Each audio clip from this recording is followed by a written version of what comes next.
ఓం నమో వెంకటేశాయ.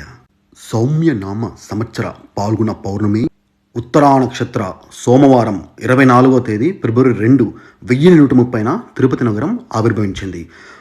భగవత్ రామానుజాచార్యుల వారు తిరుపతిలో ఆ రోజు శ్రీ గోవిందరాజ స్వామి వారిని ప్రతిష్ఠించి కైంకర్య నిర్వహణ కార్యక్రమాలు రూపొందించి 4 మాడ వీధిలో నిర్మాణం ప్రారంభించారు. అదే మన నగర జన్మదిన విశిష్టత. రామానుజుల రాక పూర్వం తిరుపతి పట్టణం లేదు. కీకార్యం తప్ప శ్రీవారి ఆలయం కూడా తిరుచానూరులోనే ఉండేది. ఉత్సవాలన్నీ అక్కడే జరిగేవి. ప్రపంచంలో చరిత్ర కలిగిన నగరాలు చాలా ఉన్నాయి. అవి కూడా ఉత్సవాలు జరుపుకుంటాయి. కానీ నగర అంకురార్పణ జరిగిన ఖచ్చితమైన తేదీ ఏ నగరానికి లేదు, ఒక్క తిరుపతికి తప్ప. ఇది మన నగర ప్రత్యేకత. సమతా ధర్మాన్ని స్థాపించి తిరుమల శ్రీవారి నిత్యా పూజ కైంకర్యాలు నియమాలను స్థిరీకరించిన భగవత్ రామానుజులు తిరుపతి నగర ఆవిర్భావ కారకులు. ఆ పవిత్రమూర్తి హస్తస్పర్శచే పులకించిన పట్టణం మనది. తొలుత గోవిందరాజ పట్టణంగా, తర్వాత రామానుజపురంగా పిలిచేవారు. 13వ శతాబ్దపు ప్రారంభం నుండి తిరుపతిగా అని పిలుస్తున్నారు. అంతటి పవిత్ర నగరంలో ఉన్నందుకు గర్వపడదాం.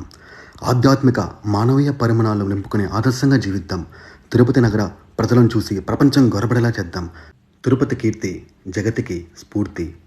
ఫిబ్రవరి 24 తిరుపతి 893వ పుట్టినరోజు. అందరం కలిసి ఆనందంగా జరుపుతాం. సర్వే జన సుఖినో భవంతు.